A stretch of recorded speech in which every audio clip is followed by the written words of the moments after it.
យើងដោតសំខាន់ទៅលើសុវត្ថិភាពរបស់យើងមិនត្រឹមតែយកបេះដូងយកការប្រុងប្រយ័ត្នរបស់យើងយកទៅផលិតទេប៉ុន្តែយើងយកភាពល្អប្រណិតរបស់យើងគិតទៅដល់សុខុមាលភាពរបស់អ្នកប្រើប្រាស់ចាតាមមូលហេតុអ្វីបានជាផលិតផលកសិករមានភាពលេចធ្លោជាងផលិតផលគេផ្សេងចា៎បាទអរគុណច្រើនកញ្ញាចំពោះសំណួរចំពោះផលិតផលម៉ាកកសិកររបស់យើងឬក៏យើងអាចហៅថាកសិករហ្នឹងយើងមានភាពលេចធ្លោគឺយើងមានគោលការណ៍របស់យើងគោលការណ៍របស់យើងសំខាន់ដែលយើងតែងតែប្រកាន់ភ្ជាប់នៅក្នុងការផលិតនៅផលិតផលម៉ាកកសិករនេះគឺខ្ញុំនឹងចែករំលែកជូនទៅដល់បងប្អូនឲ្យបានជ្រាបថាអ្វីទៅជាគោលការណ៍ចម្បងរបស់យើងអញ្ចឹងគោលការណ៍ចម្បងរបស់យើងទី1នោះគឺយើងផ្ដោតទៅលើគុណភាពចា៎ផលិតផលរបស់យើងរាល់ការផលិតរាល់នីតិវិធីឬក៏ដំណើរការនៃការផលិតគឺយើងសម្រិតសម្រាំងហើយយើងយកចិត្តទុកដាក់គ្រប់ដំណាក់កាលទាំងអស់ទី2យើងផ្ដោតសំខាន់ទៅលើសុវត្ថិភាពរបស់អ្នកប្រើប្រាស់មានន័យថាយើងមិនត្រឹមតែយកបេះដូងយកការប្រុងប្រយ័ត្នរបស់យើងយកទៅផលិតទេប៉ុន្តែយើងយកភាពល្អប្រណិតរបស់យើងយើងគិតទៅដល់សុខុមាលភាពរបស់អ្នកប្រើប្រាស់ទៅលើផលិតផលរបស់យើងធានាថាផលិតផលដែលយើងផលិតទៅហ្នឹងគឺมันមានផលរំខានទៅដល់សុខភាពរបស់អ្នកប្រើប្រាស់គោលការណ៍របស់យើងបន្តទៀតនោះគឺយើងមិនផ្ដោតទៅលើបរិមាណនៃការផលិតផលរបស់យើងឯងគឺយើងផ្ដោតទៅលើផលិតផល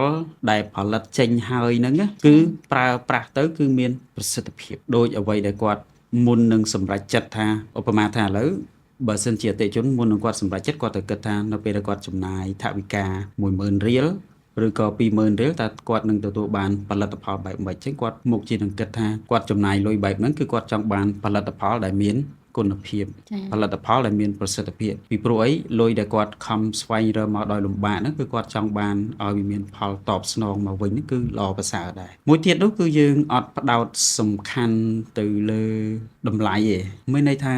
ទោះបីផលិតផលដទៃទៀតផលិតមកនៅក្នុងតម្លៃធូរថ្លៃជាងផលិតផលយើងប៉ុន្មានដងក៏ដោយពីព្រោះអីយើងដឹងថាផលិតផលដែលអាចផលិតឲ្យមានគុណភាពបាននោះវាអាស្រ័យទៅលើកត្តាច្រើនណាកត្តាវត្ថុធាតុដើមផងកត្តានៃនីតិវិធីឬក៏ដំណើរការនៃការផលិតផងអញ្ចឹងផលិតផលរបស់យើងគឺយើងផ្ដោតទៅលើអ្វីដែលខ្ញុំបានជម្រាបជូនមិញតាមដំណាក់កាលហ្នឹងណាជាយើងផ្ដោតសំខាន់តែលើគុណភាពសុវត្ថិភាពនិងប្រសិទ្ធភាពហើយនឹងវិធានអនាម័យផងដែរបន្តមកទៀតនោះគឺយើងមិនផ្ដោតទៅលើអត្តសញ្ញាណរបស់យើងណាបើន័យថាយើងផលិតផលយើងត្រូវផ្ដោតថាយើងមានអត្តសញ្ញាណជាខ្លួនឯងមិនមែនជាអត្តសញ្ញាណដែលយើងចម្លងមកពីគេឬក៏ copy and paste ទេមានន័យថាយើងមាន identity របស់យើងពិតប្រាកដណាថាយើងគឺជានរណាដូចមនុស្សយើងអញ្ចឹងដូចយើងសប្តាហ៍ថ្ងៃអញ្ចឹងមានន័យថាមនុស្សតែងតែមានអត្តសញ្ញាណប័ណ្ណសម្គាល់ទៅលើភាពជាខ្លួនឯងមែនទេជាបានន័យថាសម្គាល់ទៅលើអត្តសញ្ញាណខ្លួនយើងប្រុសឬក៏ស្រីរស់នៅទីតាំងណាមកពីណាអីចឹងទៅឧទាហរណ៍ចឹងណាអញ្ចឹងផលិតផលកសិករហ្នឹងក៏ដូចគ្នាដែរយើងឈើផលិតទៅលើអត្តសញ្ញាណរបស់យើងជាក់លាក់ពិតប្រាកដតែម្ដងគឺយើងមិនទៅចំណាយពេលលើក្នុងការដែលទៅថតចម្លងឬក៏បន្លំភ្នែកមហាជនឬក៏អតិថិជនដើម្បីផលប្រយោជន៍ទេបន្តមកទៀតនោះគឺយើងផ្ដោតសំខាន់ទៅលើអីយើងផ្ដោតសំខាន់ទៅលើការប្រកួតប្រជែងដោយមានភាពស្មោះត្រង់គឺយើងឈរទៅលើគោលការណ៍សុចរិតភាពកន្លែងហ្នឹងចង់មានន័យថាយើងផលិតនិងយើងប្រកួតប្រជែងដោយមិនបន្ទាបឬក៏បង្អាក់ទៅលើផលិតផលដទៃទៀតរបស់ខ្មែរទេឬក៏ផលិតផលនាំចូលទេប៉ុន្តែគ្រាន់តែយើងចង់ទាញចំណាប់អារម្មណ៍ឲ្យអតិថិជនគាត់មានការពិចារណាឬក៏វិភាគទៅលើភាពខុសគ្នារវាងផលិតផលមួយទៅផលិតផលមួយបង្ហាញពីសុចនាករដើម្បីយកទៅធ្វើការវិភាគថាបើសិនជាគាត់ជ្រើសរើសផលិតផលម៉ាកកសិករតើគាត់មានសុចនាករបែបម៉េចនៅក្នុងការទៅវាស់វែងពីគុណភាពហើយនិងប្រសិទ្ធភាពមុននឹងគាត់សម្រេចចិត្តប្រើប្រាស់អញ្ចឹងណាយើងអត់ទៅលក់បញ្ចុះតម្លៃឲ្យខូចគុណភាពផលិតផលរបស់យើងឬក៏ឲ្យខូចតម្លៃទីផ្សារនៃផលិតផលនៅក្នុងទីផ្សារហើយក៏មិនលក់ឬក៏ធ្វើទីផ្សារដើម្បីឲ្យអតិថិជនគាត់មានអារម្មណ៍មួយមិនទិលថាផលិតផលនឹងលក់ថោកតិចគុណភាពថោកដែរទៅ បណ្ណាតិចគុណភាពហ្នឹងវាអន់ទៅតាមនឹងដែរទៅគឺយើងអត់ធ្វើទីផ្សារឬក៏យើងអត់ធ្វើអាជីវកម្មបែបហ្នឹងទេអ្វីដែលយើងឈើហើយនឹងប្រកាន់ភ្ជាប់ហ្នឹងគឺគុណតម្លៃគុណភាពហើយលើផលិតផលគឺសុវត្ថិភាពតែម្ដងកន្លែងហ្នឹងឯងដែលជាចំណុចសំខាន់ឬក៏ជាគោលការណ៍ចម្បងរបស់ផលិតផលម៉ាកកសិករដែលយើងតែងតែប្រកាន់ភ្ជាប់ហើយនឹងអនុវត្តយ៉ាងខ្ជាប់ខ្ជួនមិនដែលធ្វេសប្រហែសទេទោះបីយើងប្រឈមពាក់ព័ន្ធជាមួយនឹងការប្រកួតប្រជែងលើទីផ្សារដោយសារអីទីផ្សារនៅក្នុងស្រុកយើងបានន័យថាទីផ្សារនៅក្នុងប្រទេសកម្ពុជាយើងគេហៅថា free market បានន័យថាទីផ្សារសេរីចឹងផលិតផលអ្វីដែលក៏អាចចរាចរចូលនៅក្នុងប្រទេសកម្ពុជាបានដែរទាំងផលិតផលនាំចូលទាំងផលិតផលផលិតនៅក្នុងស្រុកអញ្ចឹងយើងត្រូវមានភាពលេចធ្លោជាងគេហើយយើងត្រូវមានអត្តសញ្ញាណរបស់យើងឲ្យបានច្បាស់លាស់ហើយយើងត្រូវប្រកាន់ភ្ជាប់នៅគុណតម្លៃអ្វីដែលយើងមានហើយអ្វីដែលជាគេហៅថាជា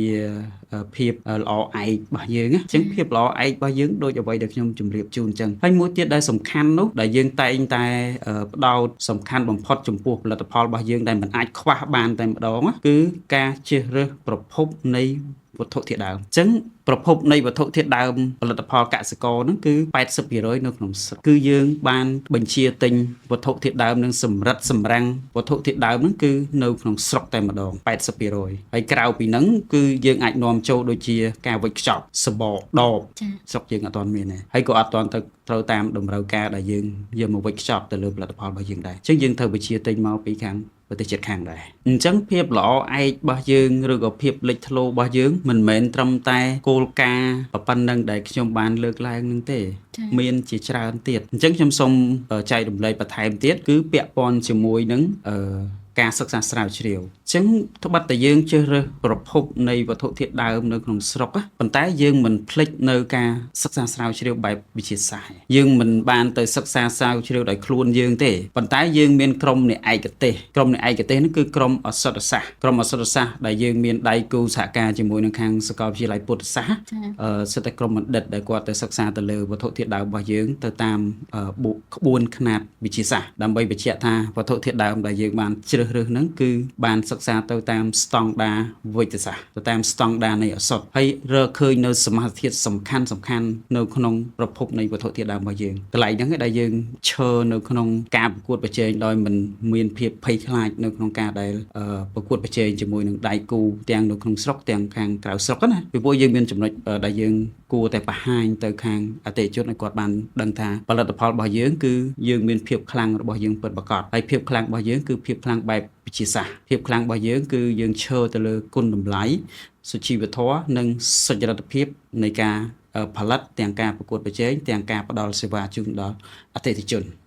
ស្ប្រាយបំបត្តិការឈឺចាប់កសិករបាញ់ភ្លាមបាត់ឈឺភ្លាមព្រៀបមេឌៀចែករំលែកព័ត៌មាននិងចំណេះដឹង